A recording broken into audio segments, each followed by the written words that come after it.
The faucet in our Austin kitchen had that lazy drip I kept meaning to fix. Sun on the quartz, garlic from last night still faint in the air. Madison nudged her tea aside like it had annoyed her. "I want to stay married," she said, steady, bored even. "But explore some options. A little freedom. New experiences." I set my fork down. "You want to go on dates while you're my wife?" She gave a small smile, like we were talking about paint samples. "Temporarily. It's growth. Don't take it personally." The words weren't sharp. The structure was. Decision announced, not discussed. Keep the home base intact. Let the field trips begin, and I'd clap from the bleachers. I got up, rinsed my plate. The faucet finally stopped on its own.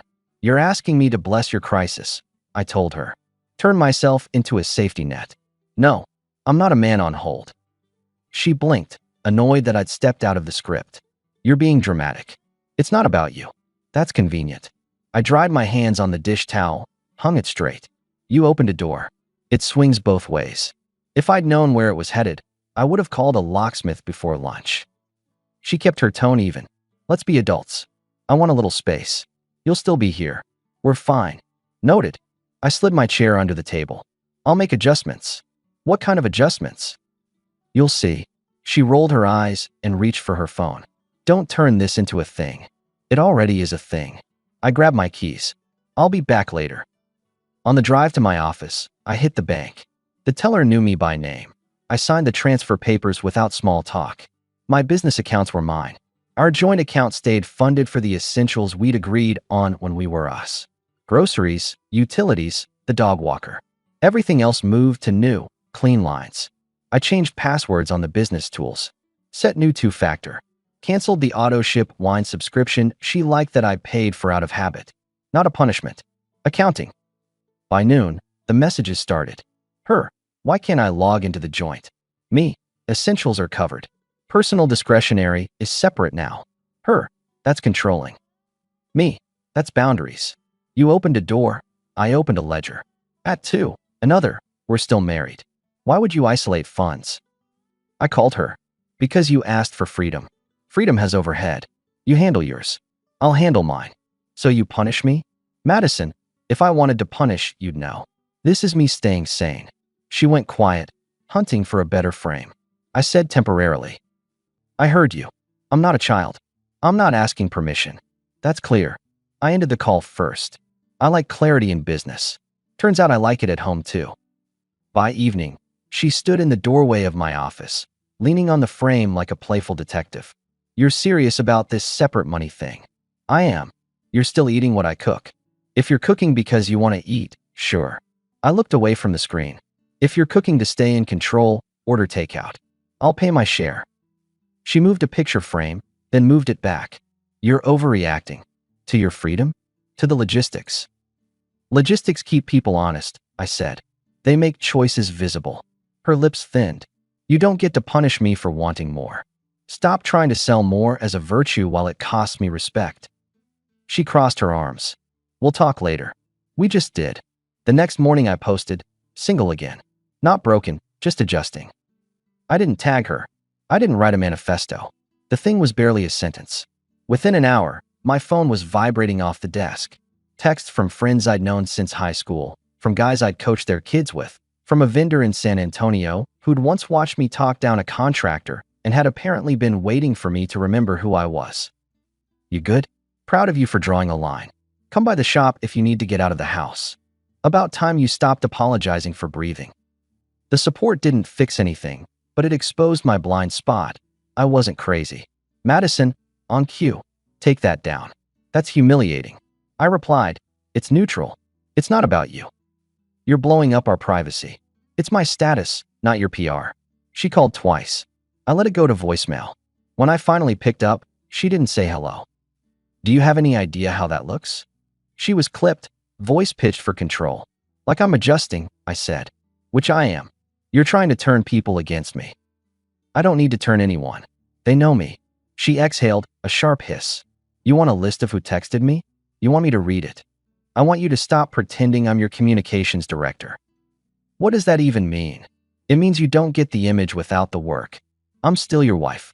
You opened the door." "You're cruel." "I'm awake." She hung up. I fixed the faucet that afternoon just to hear something stop. 2 days later, I changed the locks and the garage code. Not because she was dangerous, because I was done with open loops. I texted her new house rules. Me, new locks, new code. Ping me before you come by. Her, you don't have the right. Me, I have the key.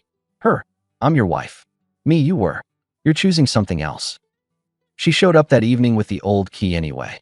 Rattled it against the deadbolt like it owed her money. The porch light hit her face. She dressed casual but curated. She wanted to own the tone. Open the door, she said. This is pathetic. I held it half open on the chain. No surprise entries. Text first. You're policing me. I'm protecting my time. This is my house. It's the house we paid for. I'm the one living in it now. Step 1 of your plan was space. This is space. She tried to wedge a foot against the door. I didn't push back. I just let the chain do its job.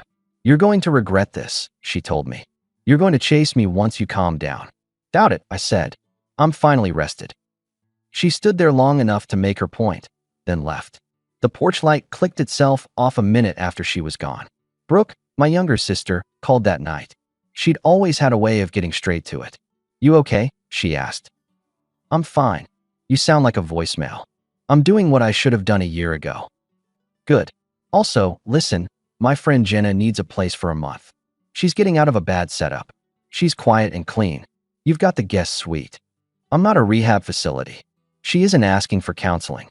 She needs a door that locks and a place to make tea. She's starting at a small press next week. I'm changing the house code every few days. Then give her the new one when you change it. She can deal. I paused. She doesn't need drama. She won't bring it, Brooks said.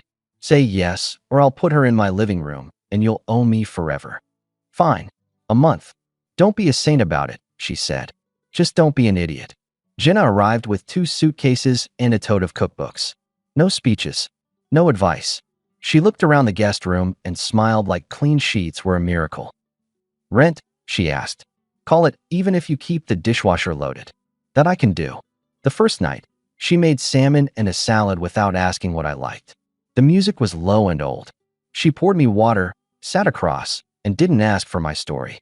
The silence wasn't punishment anymore. It was just quiet. Madison found out about Jenna in the worst possible way, by showing up with the old key and a mindset, and the chain catching again. She peered past my shoulder. Who's that? She asked. Friend of Brooks. Living here. Temporarily. Madison's eyes sharpened. You think you're funny. I think I'm done living by your script. Don't play games with me, Eric. I don't play. She sent me a long text that night about respect. About the image of our marriage. About bringing a stranger in as a stunt. I didn't answer. I changed the code, told Jenna the new numbers, and went to bed. Jenna's presence didn't fill the house. It calmed it. She labeled leftovers with dates. She folded dish towels in thirds. I started sleeping full nights. When she got the job offer officially, we booked a table at a modest place off South Lamar. She put her hair up, laughed when I told the host we were celebrating a first day that hadn't happened yet, and ordered the chicken like she meant it. We were 2 bites in when I saw the black apron and knew. Madison stepped out from behind the counter with a notepad and a look that said she'd controlled the setting. I'd known she picked up shifts when she wanted quick cash and FaceTime. I hadn't checked the schedule. Well, look at this, she said too brightly. Eric's victory lap. I met her eyes. Evening. She looked at Jenna. You must be the trophy rebound. Jenna didn't flinch. No trophy, she said. And not a rebound. Madison pitched her voice louder, catching 2 nearby tables. He changed the locks, you know? Posted about being single like a teenager. Who does that? The manager, a compact woman with 0 patience for drama, came over fast. Madison, we don't do this at tables. We're all adults, Madison said, not moving. They're celebrating her new life in his house. Back to the kitchen, the manager said. Now, Jenna set down her fork carefully. These games don't work on me, she told Madison. Enjoy your shift. I pulled my card from my wallet, handed it to the manager. We'll take the check. Appreciate you. Madison tried one more jab. You'll regret this later, Eric. I don't do later, I said. Not anymore. We left without looking back.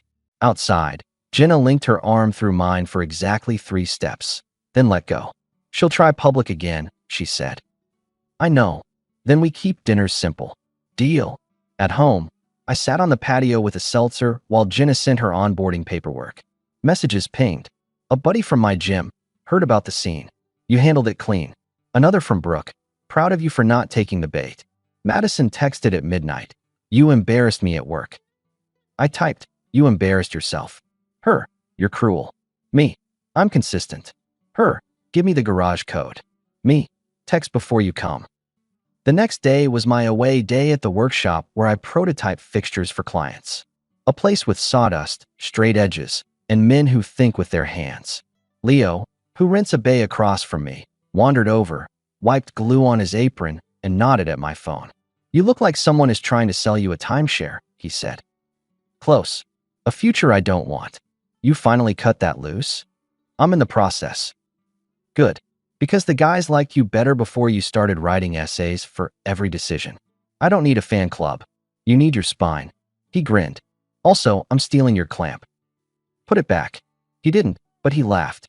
The world was still normal in places. By Friday, the illusion of softness arrived.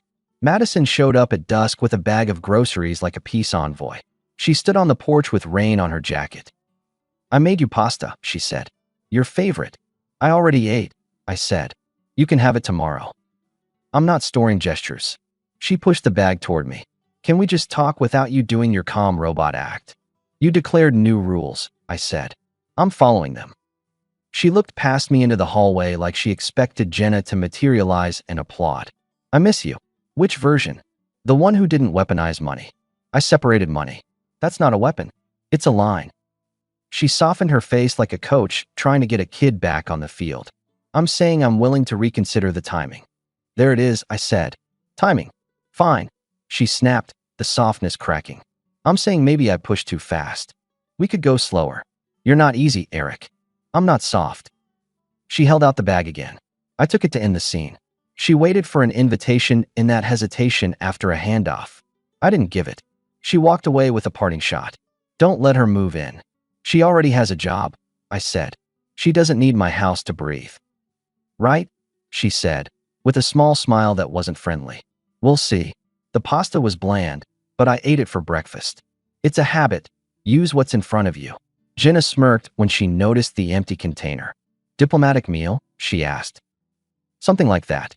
The second softening came a week later after I canceled our standing Sunday brunch with her friends. I sent a neat text to the group. I'm stepping back from couple events for the time being. Appreciate the invites. Madison called me, furious at the logistics, then pivoted mid-call. I was thinking, she said sweet. You should come to Kelly's birthday anyway. It would be good for us to show unity. People talk.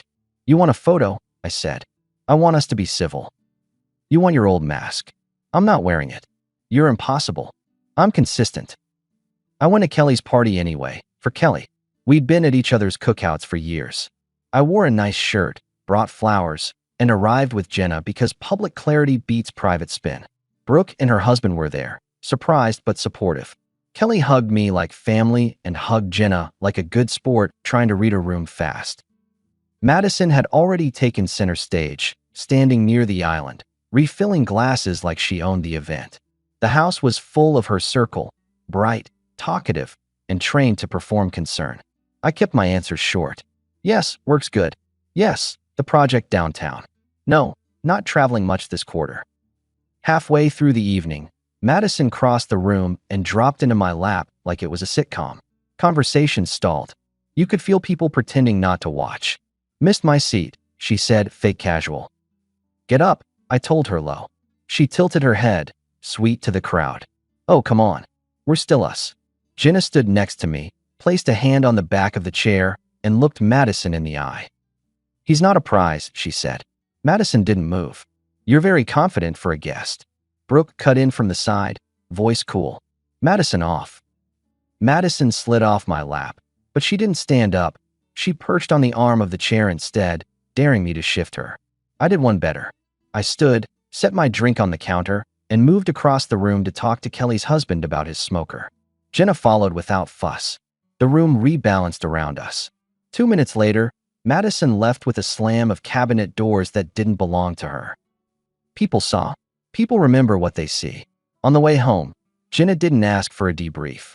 She turned the radio low and watched the city pass.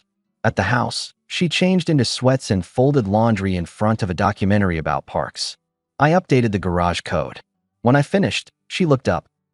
"She won't stop," she said. "She needs you responding." Then I stop responding and start deciding. Already started. The next morning, I went to my office early, printed what needed printing, and drove home with a manila envelope on the passenger seat. The house was quiet.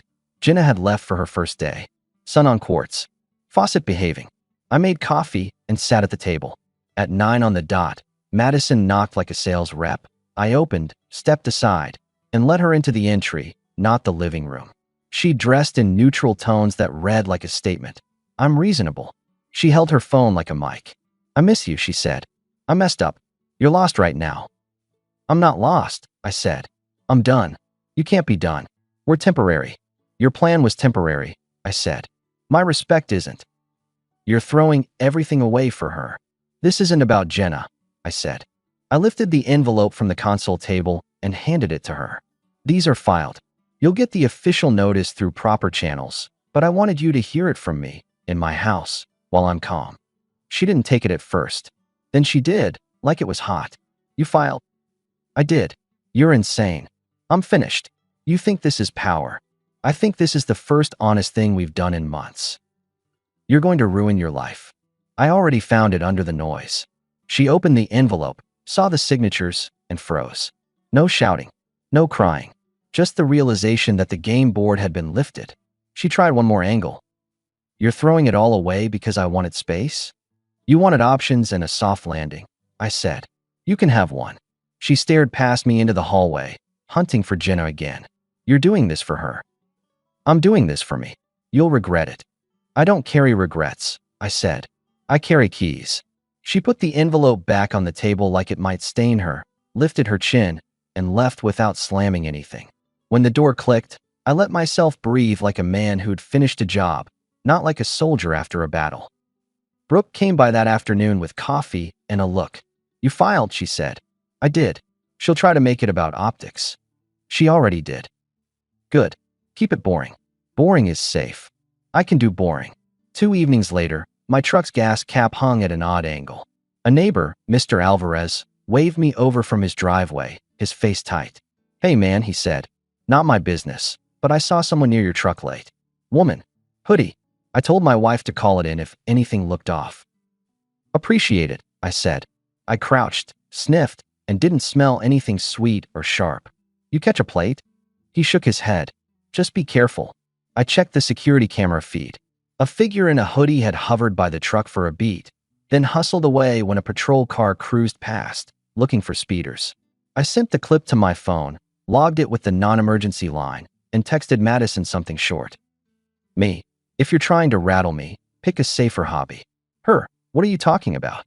"Me. The house is covered. Stay away from my property." "Her. You're paranoid." "Me. I'm rested." Jenna watched me from the dining table. "You going to send that video to anyone?" "It's already noted." "You need me to move my car?" "No. You need to make your lunch for tomorrow. We're not changing for chaos." She smiled and pulled the hummus from the fridge.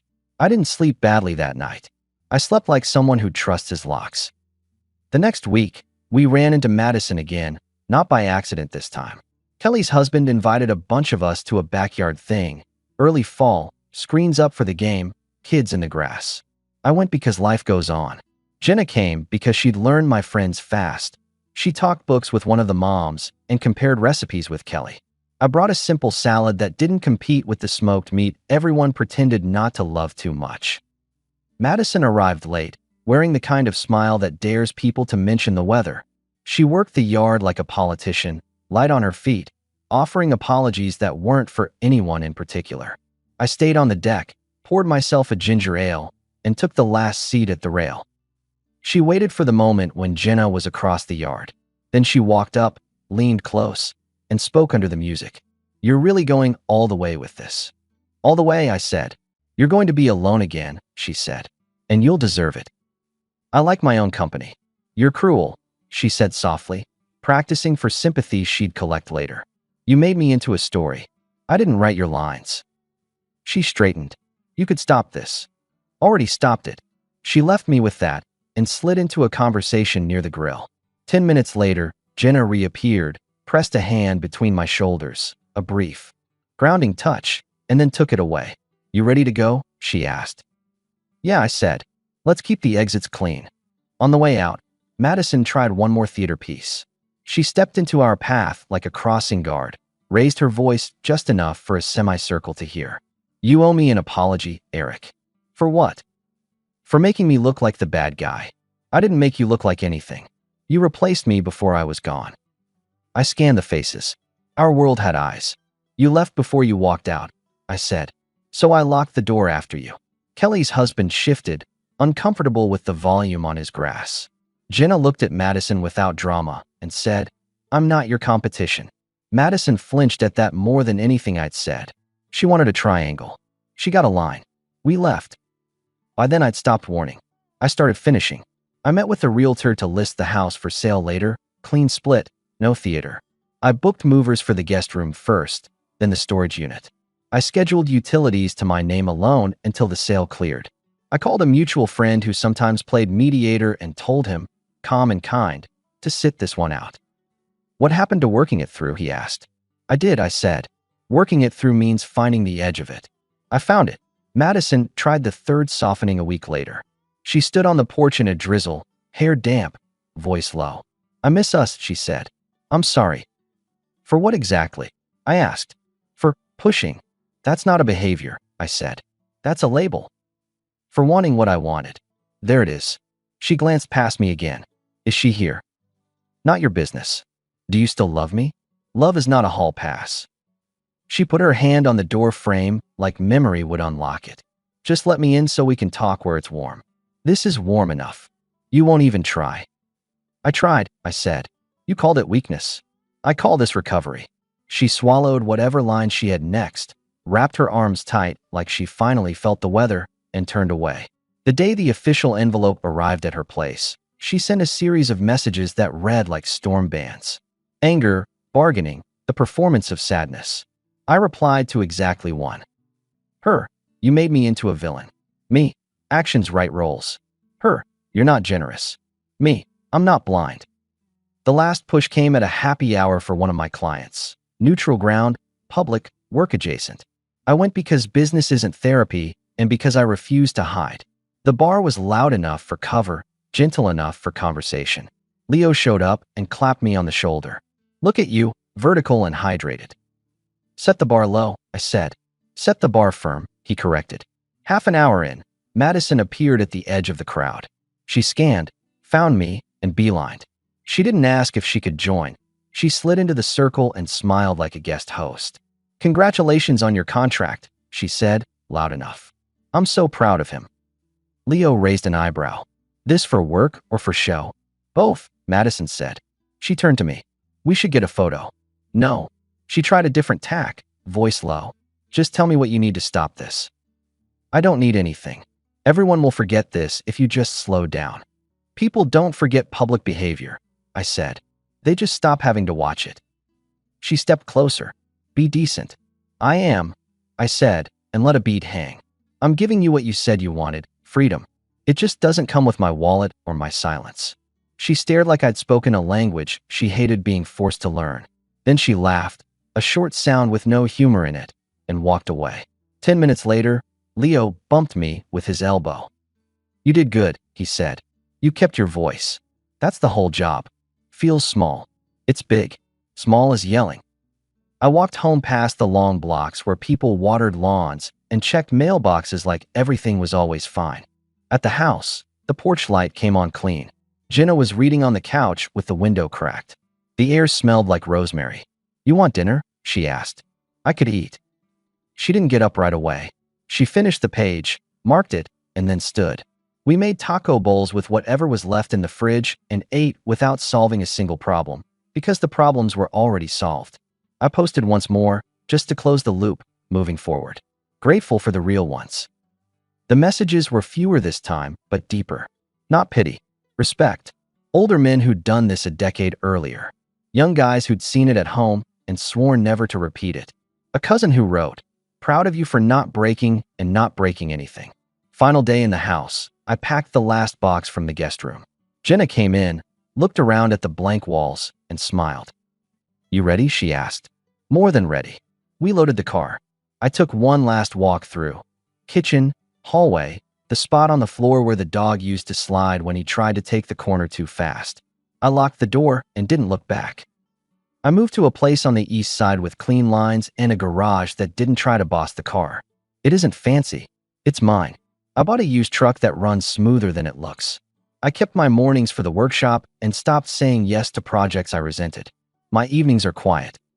Sometimes Jenna is there, sometimes she isn't, because she has her own life, which turns out to be part of why I like her. We do dinners, we do silence, we don't do strategy sessions about how to manage each other's reputations. Brooke drops by and steals my chips. Leo returns stolen clamps and pretends he didn't. As for Madison, I hear things. Not from her. From the city, which talks. The job behind the counter didn't stick. The people who loved being confided in during the drama don't visit as often when the show moves on. The options look different when they come with real bills and no backstage pass. She'll land somewhere, because people do. It just won't be on my couch or with my code. I didn't leave angry. I left clear. When someone tells you they're shopping while asking you to keep the lights on, take them at their word and take your light with you. I didn't win anything. I just stopped volunteering to lose. When I think about that morning in the kitchen, the drip, the sun, her voice pretending to be gentle, I don't feel much. Not pride, not bitterness. Just the relief of having chosen a door and walked through it. She opened it. I made sure it shut. And when I said, I'm awake, I meant it. I sleep fine.